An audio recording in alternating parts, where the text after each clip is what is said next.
this is my testimony. And for those who know me for a long time, you probably heard my testimony before, but I've never, ever said it on camera. My testimony is definitely a long story, but it's definitely one that's been very valuable to me. It all started, I guess, like my whole life, I would like to say. I never grew up with God. I never, knew God. You could say I kind of was low-key fake spiritual when I was a little kid. I believed in reincarnation, but that was because of my environment. I was with this guy I grew up with, and we would talk about that stuff all night.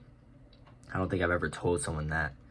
We would always talk about reincarnation. Oh, what do you think you're gonna be when you die? Oh, I think I'm gonna be a butterfly, or things of that kind of area. We would talk about death, but we wouldn't talk about what created things. We were very isolated in our thinking, only thinking about ourselves and not who created us. And it was not until, honestly, I cannot remember past 2024 of what I thought about God, because from what I thought, it was it didn't matter to me. So I didn't have any kind of, I want to talk about God. It was never that before 2024 of like September or August. But like I said, I never grew up in a Christian household, and I was never born in Naples. I was born in Lehigh, and I spent most of my life there. Then I moved to Naples, and that's kind of when my life changed. Not really much in elementary, but definitely in middle school is when my life changed. I met this girl, and I really liked this girl, around 6th grade, or maybe 7th grade, no pun intended. But, I was very infatuated with this girl, if that's the right word. I hope that's not inappropriate. I hope, oh my goodness. But, no, I liked her a lot. That's what I'm trying to say. I'm not going to name this girl, but it's irrelevant now. This is just my testimony. I got to this point, it's really shaky, but I got to this point where I really liked this girl, and, yeah, I really, really liked her, and I said that way too many times, but, years go by, it's very on and off. I think at one moment I would, not even kind of talk to her because I was scared of asking her or telling her I liked her, but it was more of like a thing where it's like, oh, I like you, but I'm not going to tell you, which is very middle school activities, but it's whatever. I was maybe 13 at the time. It's all good. But I liked this girl, and on and off, I'd maybe not date girls, but I would talk to girls on and off with, but it was never like her. And this is not a love story about her. This is more of my testimony and how I got to this point. But it was not until 8th grade or 9th grade. It was 9th grade after the summer. So it was August after the summer of 8th grade. And we were going to completely different schools, and I hadn't talked to her all summer. And I think I reached out to her to see how she was doing because I still liked her a lot. And I think she posted before that. I texted her, and we kind of, rolled. And then she invited me to church. And not church, just like kind of like this activity that the church does. Ooh, my phone is not doing so good, but I went, and not for the reason that you think, not to go to church to see God or to meet God. I went because I liked her, and I thought if I go, and I already had this Rolling Stone with her, basically, where I was texting her a lot and she texts back, and I had this ideal kind of thought in my mind where, maybe she likes me. If I go here, then she'll like me more. And I go to this place, and I by the way, I didn't care for God. I mean, I said I said that I was with God, but I wasn't really with God. But I go, and things go great. At least I think so. And here I am at the end of the night, and things kind of drifted off at the end. And I was kind of confused. She started leaving me, and it was great. I honestly love that she did that, because it kind of got to me, and it kind of made me think, like, what am I doing? And anyways, I ended up texting her that night, and this is all a part of my testimony. You might think, like, bro, this guy's yapping about whatever. I texted her the end of the night, and I asked her if she wanted to do anything with me. Not anything with me, like, but like relationship wise, because I really liked her. And I'm sure, I don't know actually if she liked me, but I ended up getting like kind of rejected, and I kind of not ghosted her, but I told her basically, like, yeah, it's all cool, it's all good, yeah, don't worry about it. After she told me, yeah, like, I hope this doesn't change, like, what we have, or like as a friend. Honestly, if you're watching this, I hope this doesn't kind of do anything. This is just my testimony how I got to this point. But if you are watching this, I just want to say, and I told you this before, maybe I haven't, I don't know, but that changed my whole world. And after that, I kind of realized, like, this girl, who I've had like an on and off relationship, doesn't want to be in a relationship with me because she's pursuing God. And it was confusing at the time, because I thought I had a relationship with God, but it was never to a point where I'm gonna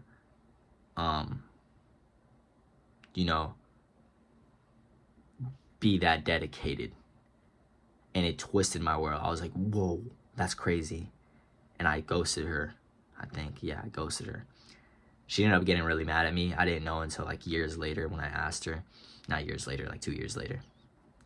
But I went on October, November, December. This is when I really got close to God. But I was focusing more on my work. I was working for my future. I was a very ambitious person throughout October to kind of February, where I was working towards only my goals and my future. And with that, I would be every day, every night, working on this goal I had, and it was taking most of my time. I looked completely homeless. I'm telling you, if you go to my first video, you could probably see me. And I look crazy. I'm telling you, I look crazy. But that's not the point. I lost myself within those couple months, 5 months, whatever, because I was so infatuated with my work and getting things done and being the best I can and having money and doing all this stuff. And when things got to it, I lost myself. I lost who I was. I lost not who I was, because I never found who I was. But in the moment when, all was said and done, February and March rolls around, and I start to get depressed, because I lost myself. I didn't know who I was, because all I was work. So I get derealization, where derealization is basically you look through the lens of your eyes and you don't think of life as being real. And you look at your hands and you kind of have this video game state where you feel very out of place and out of this world. And I thank God to this day that I had that feeling, because it wasn't until this feeling that I started to recognize that my life matters, but my life only matters if there's a God. You know, what is it to live in a life that has no purpose other than what people think it is to be, you know, having money, having relationships, building the best empire? You know, I think it's all pointless. Anyways, I lost myself. I wasn't who I was. And in that, I fell to the deepest pit, the deepest part of the pit I could ever be in. And in this pit, the only way you can look is up. And that's what I did. I looked up. And the months are kind of blurry, but from March to May, I was still living for the world, but I knew, and I would pray, and I surrendered in those months, but it wasn't like my life was changing. But I would pray, I would be like, God, I wasn't connected to a church at the time, so I'd be like, God, connect me to a church. God, I want friends to push me towards you. And at this time, I didn't have friends that pushed me towards God. It was only just me and my 3 buddies. But these prayers are so essential because, you know, I didn't have these people around me, but I asked God to provide, and he provided, and I'll get to that. So time rolls around, I'm still cursing, I'm still making edgy jokes, I'm still doing all this type of stuff. May rolls around, start of May, I'm still doing this type of stuff. And then it hits around mid to end May, and I remember a girl texted me that I'm very familiar with, not the girl that, you know, kind of made me think about God, but a new girl that I met in middle school, 8th grade time. You know, that's a whole part of the lore that I could share another day or whatever. But this girl I met in 8th grade, we started to talk again, and I don't know how we ended up talking, but we're talking about church, and I asked her if I asked her if she goes to church, and she ended up going to church, and she invited me. And then from there on, I was like, well, I don't want to go to church by myself because, you know, I'm new. I've never been to church. I don't know how it is. I never grew up with church, so I have no idea. So I invited my 2 other friends. And I don't know whether or not I went the first time and then they went, or if all of us went. I think I said the same thing, whatever. We went. It was great. I do like a good 3 weeks there, and it's amazing. I start hanging out with my 2 buddies and the girl and her friend. You know, we go to the beach, we have a great time, you know, building chemistry. And then time comes, we're in this church, the community's great. I'm meeting a lot of new people. I'm connecting with a lot of new people. It's amazing. And then there's a moment, you know, at the end, I declare, it was probably the last 2 weeks of school. I'm going back now. Last 2 weeks of school, I decide that I want to stop cursing. And I think this is after the fact that, you know, I met this girl, and then I started to go to church maybe. And I stopped cursing, and I declare that to my friends. I declare it to the Lord, and I also declare it to myself, and I declare it to my friends. And I tell my friends that I do not want to continue cursing, and I want to pursue higher being and higher purpose. And with that, you know, with you stop cursing, you actually become more intellectual, and you become better with your words. And I think when you curse, you sound more dumb. So I told him that.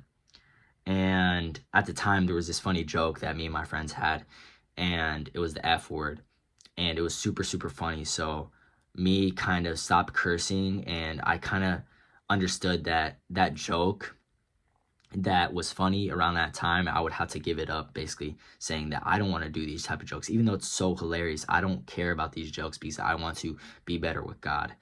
So that was the first change that I did that was substantial, because I was not addicted. I was, every sentence I said had a curse word, maybe 2 curse words in it. It was more of like a filler word where I would say it and it would just be like blabber. Anyways, I get the few weeks I go to the church, you know, my friends start going, then my friends start changing one by one. They stop cursing, you know, maybe one is still struggling. Boom, I get baptized, and I'm the first one to get baptized and the only one to get baptized yet. I pray for my friends that they get baptized and give their lives to the Lord.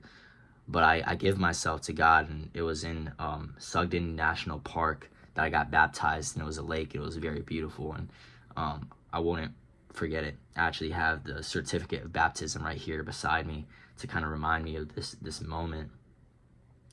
And it was very beautiful, and I skipped so much, but with that, the prayer that I did with the friends, I ended up re-meeting a bunch of new friends that I found and I saw in middle school, but I didn't really care for them in middle school. In middle school, I kind of thought of them as weirdos, and you know, I didn't really like them that much. But in high school, or in this moment in May and June, I re-met them, and it was so spectacular how I met them. It was only sent from God. It could have not been God, you know.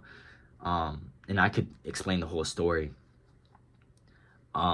which I maybe will. I'm honestly thinking about it right now. Should I share the whole story? But you know, this video is kind of getting long. But to kind of sum it up, we were at Fifth Ave and we were stalling. We were with my 3 buddies, and only 2 of them were connected with the church because they lived in the area, and my other friend, he lived in another place that was far from us. So he came down and we decided to hang out with him, and plus another buddy that went to our school. We decided to go to Fifth Ave because we were bored, and it was I think it was maybe the last day of school, or no, it was a week after summer started. Maybe I may be getting the timeline wrong. It doesn't really matter in this context. You know, we do a bunch of stuff, we eat, we get pictures. And I remember everything being, oh, we need to leave because the buddy that's driving us, which is not my friend, but he's like a friend, but he's not one of the main character friends. So he has curfew around 6, or maybe 7. No pun. I'm so sorry. He has curfew, so we're kind of wrapping it up. We need to do stuff. We go get ice cream. By the way, this is probably like after like 2 hours walking. So we get ice cream, and my buddy, let's just call him, whatever, Declan. Declan is he's one of the main characters, not the one that lives in Lehigh, but you know, we get ice cream, and you know, he's stalling, and we have to go because we have to leave to get this guy back home, and we also have to get dropped off. So, you know, this guy's stalling, you know, he's eating ice cream, and by the way, we're like ready to leave. We're like about to leave, and this guy's like, yo, let me finish this really quickly. So he tries to finish it. He got one of those like blue Smurf ice cream, so his whole lips were like, blue to the max. So I'm hurrying him up. You know, we get out of there. There's so much traffic on the road, and we parked on the roof of the parking lot. So we walk up there, and then we're about to leave, and then no, there's a nice view. Let's take some photos. We take some photos. We take longer than usual. We get in the car, and finally, as we're about to leave, you know, we're like, oh, the day is over. I can't believe the day is over. What are we gonna do now? So we leave. You know, we're already thinking, oh man, the day is cooked, you know, we're about to go home, it's gonna be trash. We're on the road, you know, maybe 5 minutes pass by on the road. We look out, everyone's in defeat. We look out and we see buddies from middle school that I just talked about, and they're in I can't even think, Mustang with the top off, convertible. So my buddy sees them, and he rolls down the window. He's like, yo, and saying all their names and going like, yo, I can't believe that you're here. Like, yo, by the way, we're on the road. We're on a stoplight. So red light, they're in front of us. They start looking back. Everyone's looking back. It was kind of like a in the moment thing. And we look at each other and we're like, yo, what should we do? Like, we got to do something, because like this is like kind of crazy. We haven't seen each other in so long. So we create a plan midway, like heads out of the window. I'm talking like movie vibes, bro. And we create a plan so conveniently. Olive Garden was right to our left. So we went there, parked, and it was a great time. We had like a 2-hour conversation, so conveniently, which is so beautiful. And, you know, never would I thought that these friends that I met on the road would be my friends that I am with now, that push me towards God and that have shown me the love of God. And God has done so much good things with them in my life. And I've been pushed and I've been brought to so many places and met so many connections that push me towards God. I don't know if I said that like 3 times already, but it's fine. But we go to this Olive Garden, we eat, and I start praying, because at this time I was already in my Christian faith, but I was not enough mature to pray for everybody. But I start praying for my food. I pray for my food, and you know, I'm just gonna say his name, Shiloh. Shiloh is a friend from middle school.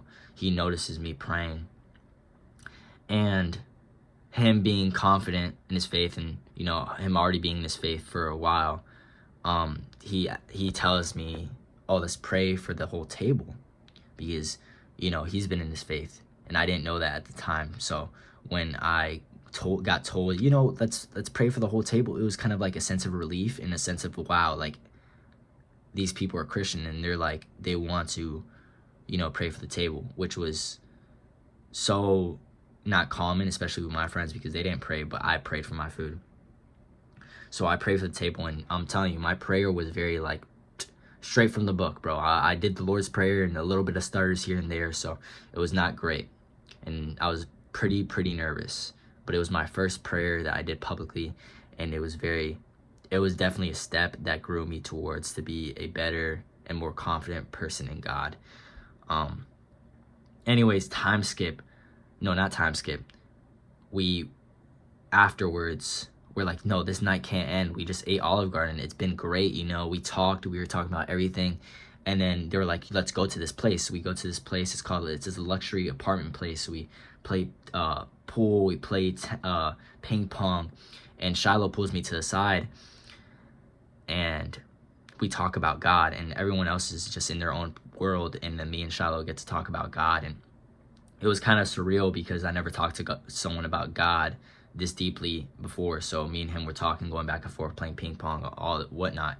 And then afterwards, you know, we talk about God, and it just became a whole like friendship, you know, time after time, you know, with this, I grew closer to God, and I grew closer to God. And there was definitely moments where I would not fall apart, but I would definitely get far off from God, because of questions I would have that would kind of push me, theological questions, or like, you know, questions that would make me think about my faith and whether I really believe in it. And this was like maybe August, September, or maybe October, maybe October. But it would be questions that be like, how would this contradict, like dinosaurs, or how old the earth is, or all this stuff. I ended up figuring it out, but it was not because of my own will or my own knowledge, but of God. You know, I seeked him, and I kind of looked for him in this all of this knowledge, you know, that I tried to get. And I knew God was real, because he pulled me out of that hole that I was in, but I was still facing those questions. And if I never faced those questions, and I thank God I faced those questions, but if I never faced those questions, I wouldn't be as strong as I am now. You know, God has put me through all of these challenges and all of these questions, and just to make me stronger. And in the moment, I didn't really get it. I was like, why am I going through this? But every challenge that I've been through has matured me even more, and it's strengthened me and grown me closer to God. And there's so many more opportunities in the future that are going to grow my relationship with God, and I just can't wait for these opportunities. Even now, I'm living in God's plan and what he has for me. You know, I'm not going to go too far into my personal life right now, but from what I can say, I forgot to mention also, there was many moments that had me lean on God even before my baptism, and it led me to surrendering to God even before my baptism. It was definitely family issues. You know, I had many family issues and many moments where I thought it was going to be the end of my family. And, you know, I'm not going to get too personal about that, but I've always had family issues. Always. So, you know, there's moments where I had to rely on God and rely on what he had for me. And I would be praying on some nights and I'll be relying on him because I couldn't rely on myself. I couldn't rely on what was happening that night because truly I couldn't do anything, but he could. And he changed my life within that. He changed my life, and because I leaned on him, I have a greater purpose now because you know, there's no other challenge that I can't lean on him because I've already leaned on him in the worst of situations. Now, this isn't a particular like testimony to get anyone or someone back or just to kind of have pride or ego or, you know, all this type of stuff. This is more of, I want to share my story because I understand that there's some people that don't, you know, really can't see where I came from. And, you know, there's so many people in my life, even my friends, my cousins, and my family, you know, all these people, they grown up with me and they seen how I was before Christ and they seen how I am after Christ. And I just pray that my testimony can serve as a purpose that they can give their life to Christ as well. But I know it's not until that they go through their own experiences and until God reveals himself to them.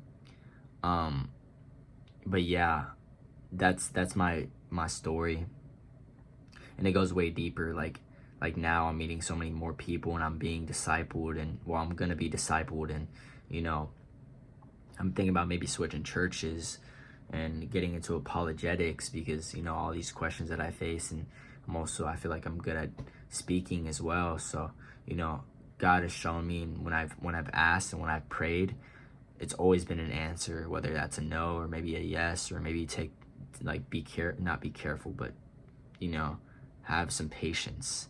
And I've had many cuts in this videos, and I just pray that that you guys are well off and that you guys seek God in the worst of, you know, challenges, because I did it and look where I am now. And just when you are struggling and you don't know where to go to God, because God will always be there for you. No other person, not your family, not your friends, nobody except God. And I've learned that. But yeah, I love every single one of you that have watched this whole entire thing fully, and I pray for every single one of you. I want to make more videos like this where I talk theology and religion, not religion, but Christianity, apologetics, you know, daily life. But yeah, I love you guys and have a blessed, amazing day.